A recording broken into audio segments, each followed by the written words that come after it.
Happy to present a super high value keyboard today, the Yamaha DGX-670. Please come back, stick around, and find out why it's one of my favorites of all time.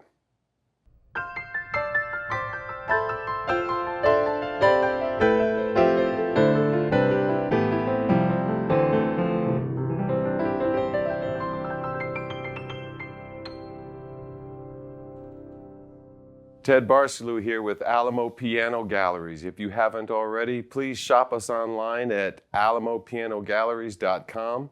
And we also have a bunch of information about this keyboard online on our website, as well as everything else we feature here on the channel. And as I mentioned, this is what I call super high value. I'd be daring enough to say it is probably a very high value, one of the most efficient machines you could buy on the market in any time in the last couple of years since it's been out. It is the Yamaha DGX-670, and what I like about it, obviously it's priced under $1,000. It does come with an extra, you have to pay more to get the 3-pedal attachment and a stand, and I highly recommend that because the 3 pedals work great. That means you have a pedal arrangement exactly like on a concert grand piano, and also you can use those to trigger some of the onboard effects, and there's tons of those, which I'm going to talk about. It comes in right under 50 pounds. It's about 47 pounds. That means it's extremely portable. The only thing about taking it to a gig is it does have some buttons on here that can be hit accidentally if you get carried away at the gig. I know because I've done it before. I used the predecessor to this one at gigs before, and it works great. Except if you get super excited or too many people on the stage, it gets crowded, and then you start hitting a button and it goes into a song or it changes tune. That can happen. It's happened on Clavinovas as well as other keyboards as well. The other thing I wanted to mention, it has 88 graded hammer standard action keys in it with 5 levels of touch response. And that part I really like, even though I almost always leave it set on medium. But I also noticed that if you set it on light, you have a tendency to not hit it as hard and have a little bit more relaxed time at the gig or the performance. It also has 256K polyphony. And that part, the only thing I've mentioned about this keyboard before is it does have left-right output access, but it's through a mini jack. And it kind of like on a headphone standard. I think if they put 1/4-inch jacks in it, it would just bring this up to a professional type of keyboard because you could plug in separate left and right. The pianos don't sound as good in mono. All the samples sound great in stereo. So if you have a chance to run any keyboard in stereo, that's the way you want to do it at a gig, so it sounds fuller and fatter, and you get that concept of depth, which is hard to do without 2 channels and a little bit of timing difference. There are a total of over like 630 voices. I think 30 of them are different drum settings and special effects, but over 600 sounds with it. And it has all kind of onboard effects. It's got 100 and something reverbs in it, 58 reverbs, 295 separate digital signal processing capabilities in it, and there's a little over 100 types of chorusing in it. It's a great piano. What I can't say enough is that every sound sample in here is a wonderful sound. If you haven't heard it before, it's General MIDI 1 or General MIDI 2, but there's also the top of the line Yamaha sounds, which are the ones that are going to come up, their latest, greatest sounds, including the CFX grand piano sound. When I demoed it this time, we've done demos on this keyboard before, I wanted to focus in on just one section of sound to give you a demonstration. I do play the grand piano, I do play the Fender Rhodes sounds, the clavinet, some of those. I went through all the guitar sounds, the electric sounds from vintage straight through just so you could get an idea. And I had the thought, I wanted to mention this in the video. A friend of mine recorded a couple of country and western songs, and he plays in country and western bands. And he's a great singer, a great guitarist, keyboard player. He works as a drummer a lot. He played his songs for me, and I couldn't believe his guitar work because I hadn't heard him play in a long time. And then he played it for the guys in the bands that he works with. Every single guitar sound on there, the recording, the playing was phenomenal. It was exact, and there wasn't a single guitar on it. He used the Yamaha guitar settings off of the keyboard. and made his recording that way. Some of them on the motif, they strum themselves. Some of these do the same thing. You can set the tempo and rhythm. When that is in the background, like music usually is on a recording with singing and background vocals and everything, it's really hard to distinguish, is that a real guitar or is that a keyboard making a guitar sound getting played just like a guitarist? That's why I focused a little bit mostly on the electrics. The acoustics are 100% convincing used in that fashion. This keyboard as a library for a recording studio, as a base to put down your bass sounds, your keyboard sound, even your drum sounds and your patterns, you can make a real natural sounding multi-track recording and almost make it sound like you have a pro guy on every single track just because of the quality of the sound. And I've done that. I can't say enough great things about it, but the wonderful thing is even with the pedal stand, the 3 pedals, you still have an onboard 16-track MIDI recorder on here. It's not a sound recorder, but it is a MIDI recorder, which allows you to put all the instrumentation down and you have to mix it. My only downside to that is the small screen and using that as your workstation screen to get your final mix done. And the way that you have to flip in between to save, it takes a little bit of practice. It takes a little bit more practice if you're using this MIDI recorder as your mix down for all of your 1x1 tracks, so your drum track, then your piano track or guitars and all the way down. It's really nice to do that because you get your stereo output. At the same time, you can plug in a microphone and get your lead vocal or a scratch vocal on top of that, mix it down to anything that you like to, just a computer file or an old cassette deck. Even a CD burner. And that always reminds me that some of the top selling CDs, granted it was in the late 80s and the early 90s, the mid to late 80s, there was some well-produced live Bruce Springsteen set. I think it was 3 albums, a couple of discs when you got it. And around that time, he had also came out with the Nebraska album. I recently learned that some of those albums were mixed. The speaker system they used when they took it off the board went to a boombox, because at the time that was how most people were listening to their music, in a boombox. So they used that as the reference to mix down. And some of these old things, everything is so perfect now with digital mix, signal processing, and digital recorders, and you can do great quality work just from a phone. But sometimes the mixes, when I listen to them and you hear them, it's like, man, I could use a little bit of less digital sound to it. But going to the source and using a reference was real important, because now you have to make a general mix. If you're coming out with just a piano album, are you mixing it for a guy to play it back with speakers, or is he going to be listening to it in headphones? And so like what used to be a basic mix just from coming out of George Martin or anyone in the 60s doesn't work anymore, because the end users are using basic equipment or high-end gear. Even basic equipment, a phone with earbuds is higher quality audio than anything that, for the most part, that was available with earphones and portability like a phone didn't exist in the 60s and 70s. So it's really interesting to have a machine like this that has so much in it of excellent high-quality sounds and playability and collection of everything in one package. Not just the instrument, but also the ability to organize into a song and store songs and come back to them and even use them in a live environment. It does take practice. It's not something you're going to get within the first week. You're not going to get this keyboard home and read the manual and work with it and get a quality recording of a finished song with, say, 12 tracks tomorrow morning. It's possible. If you were well-versed in some of the predecessors, this is just a new replacement. It's great then. It's more than welcome, because you have brand new sounds and a little bit more room to breathe in it. Let's have a listen to some of these sounds, and you can hear what I'm talking about with the guitars and also some of the piano sounds.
By focusing in on just those guitar samples and going through just a measure or two on each, imagine doing the same thing for every one of these settings that are on here and being just as amazed. And I want to point this out because this is usually one of my least favorite sounds on a keyboard. But there is a great accordion sound on here that is a Cajun accordion, and it has the right amount of EQ straight across. It's balanced. And yeah, it's still an accordion, but at the same time, you could use that as a pad in the background and even play a lead part, and someone would think there's a true accordion in there.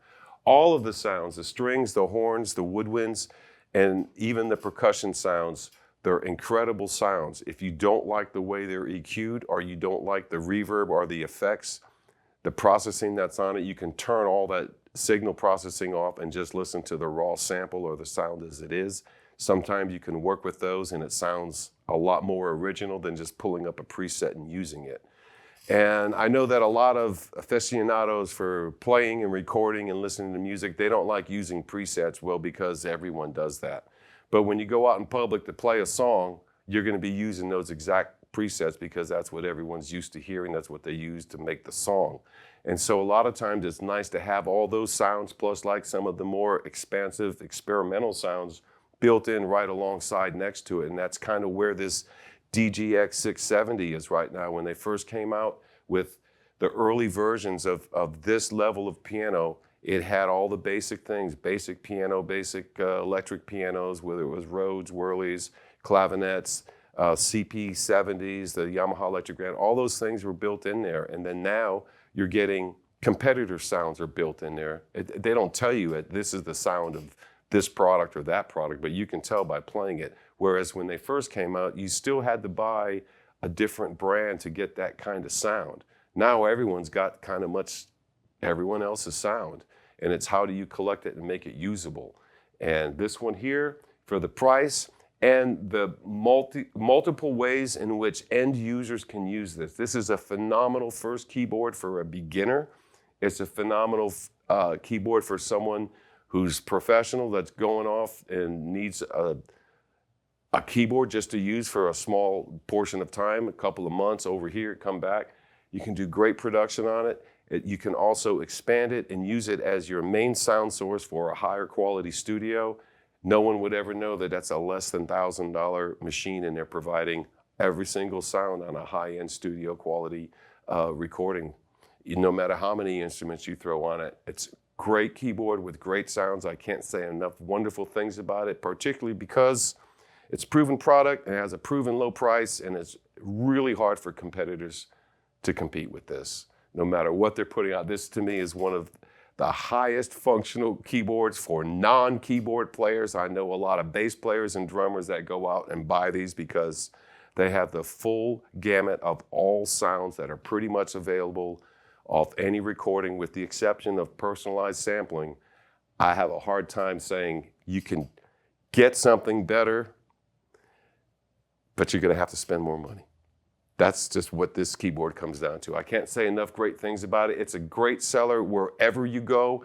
Go in and play one and find out why. If you have any questions or comments, post them below. We like to get some interaction going, and I want to see what other people's thoughts are, because this is a very popular keyboard worldwide. It gets a lot of use and doesn't get a whole lot of notoriety or a high-spoken level of professional use, but it is a professional quality keyboard at a very introductory price. Thank you. We look for you next time. Meanwhile, we'll look for you at Alamo pianogalleries.com, shopping online, posting some questions. We'll see you soon. Thank you so much for watching.